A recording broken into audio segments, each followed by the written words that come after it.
Bonjour à tous, on se retrouve aujourd'hui pour la conférence de presse de Hansi Flick avant le match de demain contre Villarreal et on commence tout de suite avec la première question qui a été posée à notre coach. On lui dit: le meilleur moment de la saison arrive, vous jouez demain contre Villarreal, l'une des équipes les plus fortes de Liga, 3e au classement et qui a l'habitude d'avoir de bons résultats contre le Barça. Comment appréhendez-vous ce match? Ça sera l'un des plus exigeants d'ici la fin de saison?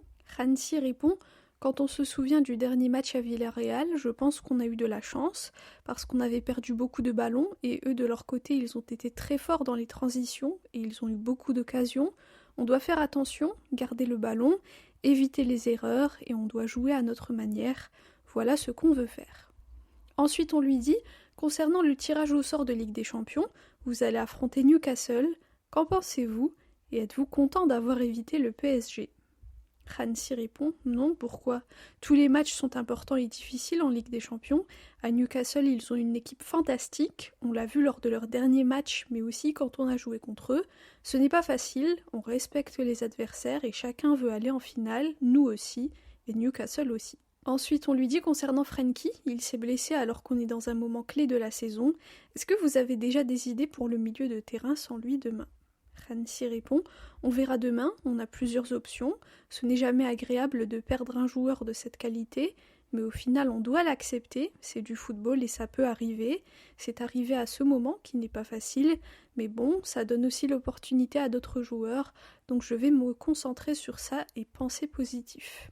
Ensuite, on lui dit, en voyant le tirage de la Ligue des Champions, et on sait que tous les adversaires sont difficiles, vous allez quand même éviter plusieurs équipes jusqu'à une hypothétique finale. Ces équipes sont le PSG, Chelsea, Liverpool, le Real Madrid, Manchester City et le Bayern. Que pensez-vous de cela? Et allez-vous envoyer un message ou un cadeau à Ivan Rakitic pour le remercier du bon tirage? Hansi répond: mais vous savez aussi de notre côté du tableau contre qui on va pouvoir jouer. Comme je l'ai dit, chaque équipe en Ligue des Champions à ce stade a beaucoup de qualité. À la prochaine phase, on pourra tomber sur Tottenham ou l'Atlético. Pour moi, on doit jouer notre meilleur football en Ligue des Champions, et c'est ce qu'on veut faire. C'est bien d'avoir cette opportunité, mais il faudra les jouer, ces matchs, et on respecte tous les adversaires. Ensuite, on lui dit: ces 2 semaines où vous n'avez pas eu de match en milieu de semaine vous ont servi à mieux préparer l'équipe. Vous avez vu des changements et des améliorations à l'entraînement avant le match de demain qui est le premier d'une série de matchs plutôt difficiles? Hansi répond: oui, ces 2 semaines ont été importantes, je pense qu'on les a bien utilisées, mais au final c'est toujours une question de comment on joue les matchs, comment on les commence. Il faut être prêt, surtout face à un grand adversaire comme Villarreal. Ils ont des joueurs incroyables et nous on doit toujours jouer à notre plus haut niveau. Pour moi, ce match, c'est une ligne de départ jusqu'à la trêve. On aura 7 matchs et demain, ça sera le début. On espère que ça sera avec une victoire, ça serait parfait. On doit rester concentré là-dessus, se donner à fond et jouer à notre meilleur niveau. Ensuite, on lui dit: demain, ça sera votre 100e match sur le banc du Barça. Et cette semaine, c'était aussi votre anniversaire. On vous a vu lundi à la présentation du livre de Laporta. Est-ce que vous êtes toujours en contact avec lui?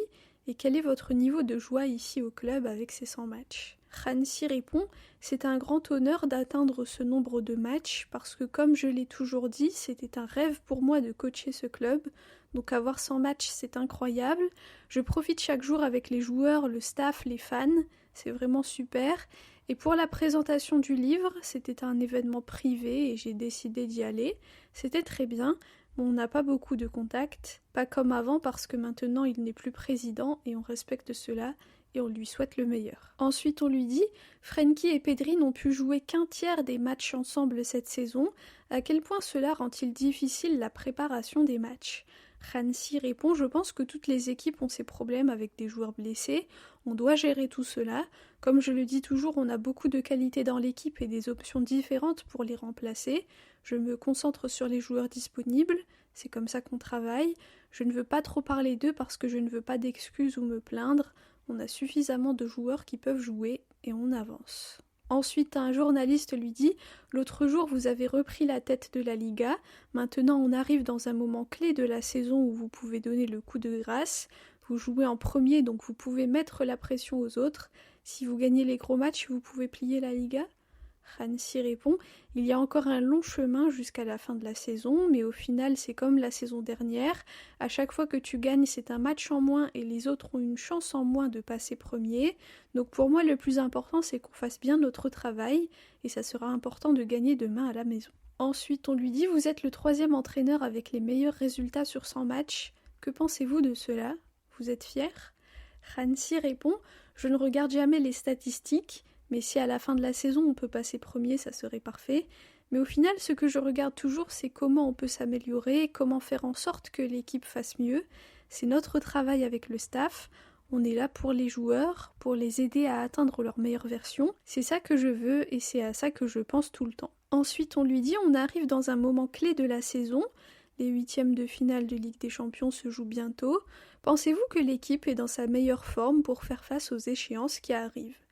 Hansi répond: je pense que si vous m'aviez posé cette question avant le match contre l'Atlético, j'aurais dit oui. On sait que les matchs peuvent changer beaucoup de choses au sein de l'équipe, mais de ce que j'ai vu cette semaine, il y a beaucoup de concentration. On veut montrer notre meilleure version et nos objectifs sont énormes pour cette saison. On a l'opportunité de nous améliorer après chaque match et c'est nécessaire. Maintenant, c'est important de gagner et continuer à gagner parce que ça donne de la confiance et on a une équipe jeune qui a besoin de confiance. Ensuite, on lui dit: on a entendu des rumeurs récemment sur une possible prolongation de votre contrat pour 1 an de plus jusqu'en 2028. Demain, ça sera votre 100e match. La majorité des gens espèrent qu'il y en aura encore 100. Vous vous voyez diriger 100 matchs de plus au Barça? Hansi répond: pourquoi pas? Comme je l'ai dit, j'aime être ici tous les jours, j'aime travailler ici avec les joueurs et mon staff, je suis très heureux. Regardez dehors, il fait beau, c'est fantastique, c'est parfait. Non, plus sérieusement, c'est vraiment un grand honneur pour moi de coacher le Barça et les joueurs font un travail fantastique. On a une équipe jeune, beaucoup de joueurs de la Masia.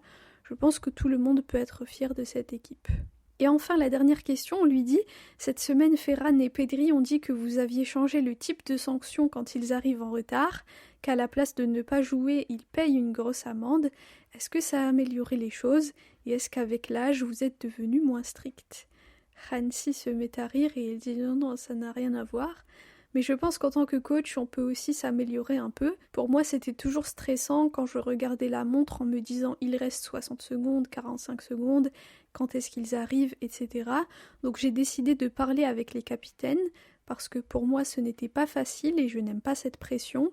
C'est aussi de la pression sur moi parce que je devais prendre les décisions en disant: peu importe qui est en retard, il ne jouera pas. Donc j'ai décidé de parler au capitaine et je leur ai demandé de choisir le montant de l'amende, et c'est un montant énorme, donc jusqu'à présent personne n'a eu ne serait-ce qu'une seconde de retard, donc je pense que c'était une bonne décision. Voilà pour la conférence de presse de Hansi Flick avant le match de demain contre Villarreal, un match qui sera très difficile je pense, parce que Villarreal est 3e de Liga et joue plutôt bien, donc ça va être un grand défi et une bonne manière peut-être de se mesurer avant les autres matchs qui arrivent la semaine prochaine avec l'Atlético par exemple et les semaines suivantes avec les 8e de finale de Ligue des Champions contre Newcastle. J'espère qu'on gagnera, on joue à la maison, donc ça c'est un plus. Et je pense que l'équipe aura à cœur de faire un bon match pour vraiment reprendre confiance et aborder les matchs suivants en étant solide. Donc voilà, dites-moi quel est votre pronostic pour le match de demain contre Villarreal. Personnellement, je vois plutôt un score assez serré, un 3-2 peut-être. Donc voilà, dites-moi vous, qu'est-ce que vous en pensez? Et puis aussi, dites-moi ce que vous pensez du tirage de Ligue des Champions. Donc on est tombé contre Newcastle qu'on avait déjà affronté en début de saison et on avait gagné le match 2-1 je pense. C'était un match plutôt serré. Je pense que c'est faisable et en quart on pourrait tomber, si jamais on se qualifie, on l'espère évidemment, on pourrait tomber soit contre l'Atlético, soit contre Tottenham. Donc ça pourrait se faire aussi, on pourrait aller jusqu'en demi-finale et je pense que de l'autre côté, l'équipe qui passerait potentiellement, ça serait Arsenal. Et là, ça serait compliqué, mais pas impossible non plus. Mais ça dépend aussi si on monte en puissance, si on prend en confiance, si on arrive à mieux défendre, à marquer plus de buts, s'il y a moins de joueurs blessés, etc. Peut-être qu'on peut aller très très loin, en tout cas c'est ce que j'espère. Et personnellement je voulais pas tomber contre le PSG, mais en même temps je me disais que si on tombe contre eux, c'est une opportunité parce qu'ils sont pas ultra en forme en ce moment. Et nous, ça fait tellement d'années qu'on a perdu contre eux que ça serait vraiment le moment de se venger une bonne fois pour toutes. Et je pense que se venger contre le PSG, ça nous aurait donné beaucoup de force et de confiance pour aller jusqu'au bout de la compétition. Mais bon, c'est aussi bien d'y aller doucement contre Newcastle.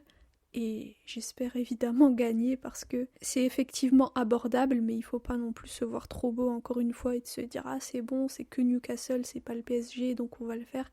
Non, il faut être sérieux, il faut prendre en compte le fait que ce sont des équipes qui veulent aussi gagner, qui veulent aussi aller loin, donc ils nous feront aucun cadeau, donc à nous d'être 100% concentrés et sérieux pour faire des bons matchs et gagner et passer au tour suivant, etc. etc. Donc voilà, dites-moi ce que vous pensez de tout ça, c'est toujours un plaisir de vous lire. Merci beaucoup d'ailleurs pour tous vos commentaires, je lis toujours tout. Et encore une fois, merci à tous pour votre écoute, pour vos commentaires. Visca el Barça et Visca Catalunya.